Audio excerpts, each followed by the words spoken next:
Remember those infamous pox parties where parents deliberately exposed children to diseases such as the flu virus, measles, and chicken pox? They were especially popular in the United States and in Britain at one stage, the idea being that children build immunity after being exposed to an infectious disease like chickenpox, which is more dangerous to adults than children. That was back in the day, before vaccinations were available, although it seems such activities persist to the present day in some quarters if mainstream media reports are accurate. We certainly aren't advocating parents arrange pox parties to immunize their children.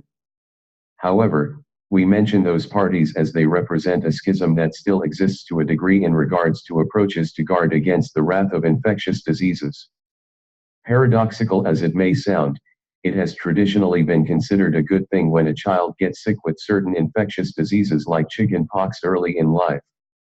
The idea being that children develop a long-term immunity from exposure to such diseases. Of course, isolated experiences of children growing up to become healthy adults after early exposure like this does not take away the very real threats diseases pose to children, especially those in poverty-stricken areas of our fragile planet. There's a multitude of frightening accounts of deformities, suffering and death resulting from some of these diseases. It is therefore highly commendable that scientists and others strive to develop ways to prevent children from succumbing to disease and falling ill. Vaccine science revisited, or at least the research process that led to its creation, has been about half a century in the making. As the following shows, our investigation into vaccines, child vaccines in particular, began by mere happenstance. The older one of us, Lance, started actively researching child vaccines as a young newspaper and broadcasting journalist in the late 1960s and early 1970s. This entailed visiting hospitals and medical clinics in New Zealand and Australia, and interviewing doctors and nurses as well as parents. Scientific research into vaccines was fairly new back then, and much has changed since those early times. What's interesting is the immunization schedule of recommended vaccines was considerably less than the amount of vaccines that are recommended, or in some cases are mandatory, today. Over the decades, we have monitored from afar the sciences that relate to vaccines. A sometimes overwhelming task that included reading various books by scientists, following news stories written by other investigative journalists on vaccines, and talking to laboratory technicians, doctors, and nurses about the immunization process. In more recent years, we made several attempts to begin writing this book. However, we always found the research required was simply too exhaustive and kept putting it aside to work on other, less intellectually demanding, book and film projects. In 2015, we published a book called Medical Industrial Complex, which aimed to expose the financial corruption and conflicts of interest that exist in modern medicine.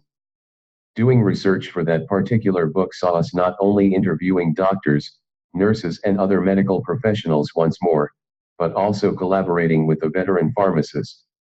It opened our eyes to some alarming practices within modern medicine that we hadn't previously considered. Cozy relationships between supposedly independent and unbiased divisions of the healthcare sector being one of those, and the shutting down of potentially worthy medical debates because of financial interests, academic rigidity, or even political correctness being another. Although we briefly touched on vaccines in that book, it was admittedly more of a cursory overview. We still did not feel sufficiently knowledgeable or well-researched to accurately assess the science behind the modern immunization process. Nor had we, at that stage, a clear picture of the dramatic and often torturous early history of vaccinations. A history which makes for compelling reading and which we address in the first few chapters of this book. Around the same time, we started a global discussion group called Underground Knowledge on Goodreads, the popular, Amazon-owned, social media site for book readers.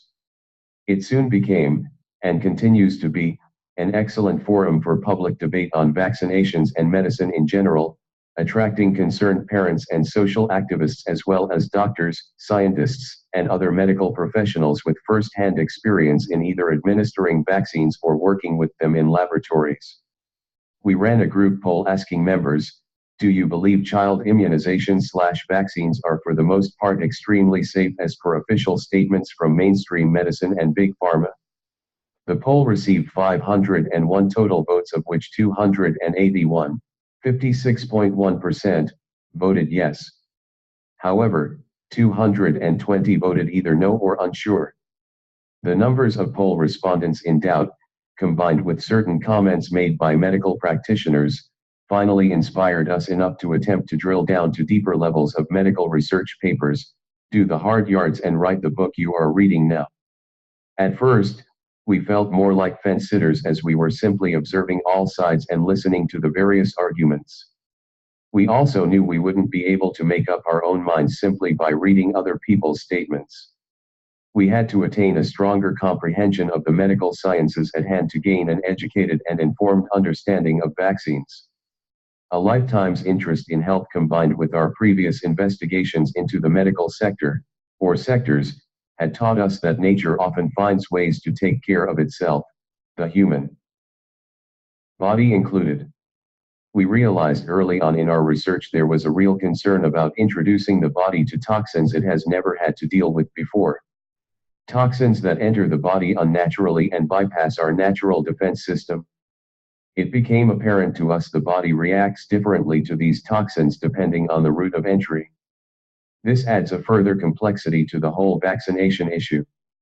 A complexity that would present challenges for us when sifting through study designs while gathering appropriate information on vaccine ingredients.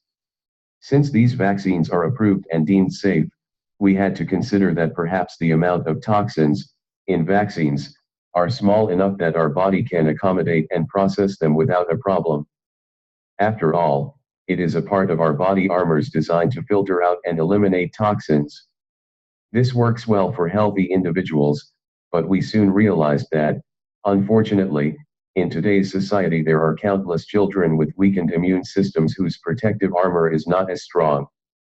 Although these children are in minority, we feel strongly they should not be tossed to the wayside and ignored.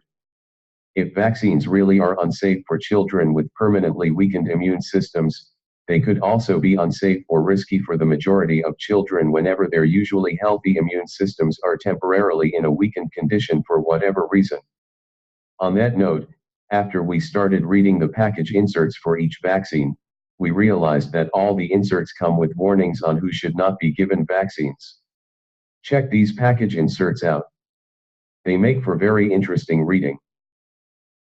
After talking to many parents who have taken their children in for immunizations, it appears the information given to them about the shots is limited to which diseases the shots are for.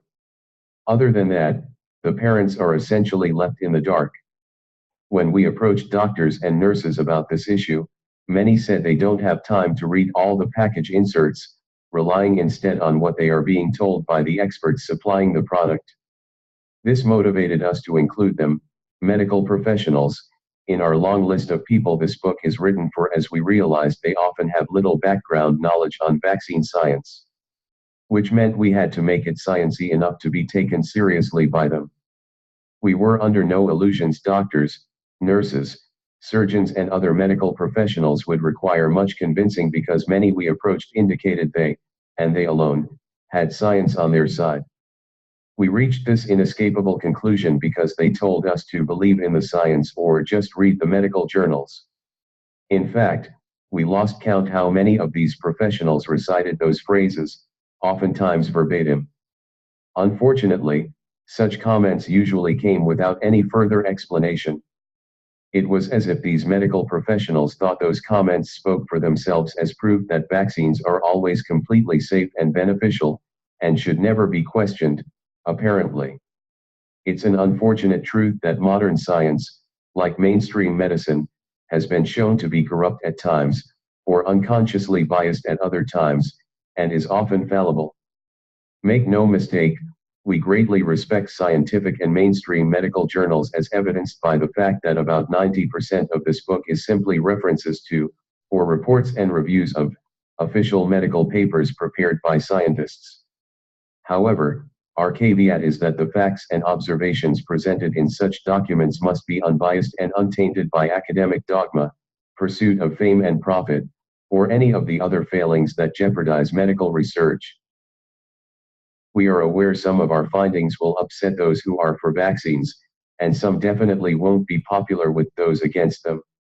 It wasn't our goal to prove either side right or wrong, but to clarify where their arguments originate from and to revisit those origins, leaving the science to do the talking. We honestly had no idea where our research and reviews of medical papers would take us, and we were ready to accept the facts as long as they were appropriately presented. Little did we know how difficult it would be to source scientific and medical research that could be trusted as containing untainted or unbiased data. We soon found ourselves buried in research and began questioning our ability to tackle this monster of a subject. Conservatively, we would have read or at least skimmed more than 1,000 research documents and papers. It was so overwhelming we were forced to rethink our strategy. We realized we needed to be pickier about the papers we chose to investigate, and so we did exactly that. We also brought together a team of medical advisors, including a doctor, lab scientists, and other healthcare practitioners, who, between them, helped us develop the right approach to researching this complex field. This turned out to the best decision we made with this book.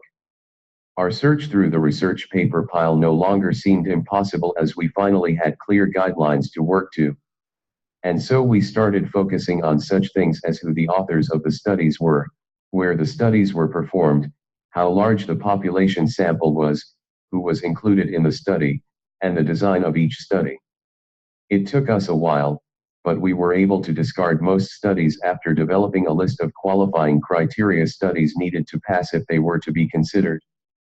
Being able to work with a team of people who know how to read research papers, and bounce questions off them, was like a breath of fresh air. One good piece of advice we received from our medical advisory team was that after we found any research papers that met the qualifying criteria, we couldn't just read the abstract or the conclusion. This, our experts informed us, was the problem for many health professionals. They simply don't have the time to read the research, so they make do with the abstract or sometimes just the study's conclusion. This forced us to read through entire research papers. Throughout our epic dive into the world of research papers, we realized that when it came to researching vaccines and their ingredients, many of them do not have adequate research data available. In order to find out the impact these ingredients or contaminants have, we found ourselves frequently forced to lean on research unrelated to vaccines or lean on research with a bias to fit either the hypothesis or the funding entity's interest. It was at times very difficult, sometimes even impossible, to find articles by independent researchers accepted by the mainstream scientific community.